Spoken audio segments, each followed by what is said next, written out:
Ma'am Tina, bunot po kayo. At ang nanalo ay... Bunutan lang ang peg? How true na kapag nagtayang dalawang kandidato sa eleksyon, bunutan ang magiging ending? Legit yan! Base sa Omnibus Election Code, sa tuwing may tie sa barangay election, magpapatawag ng special public meeting ang Board of Canvassers para magkaroon ng bunutan. Ang papalaring kandidato ang siyang uupo sa pwesto.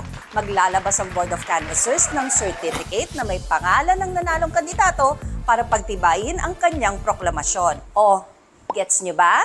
Kung ayaw ng kandidatong sumabak sa bunutan, pwede naman siyang mag-concede under oath. Mula rito sa Comelec, ako po si Tina Panganiban Perez. Para sa mas malaking misyon, mas malawak na paglilingkod sa bayan, ito ang balita ko.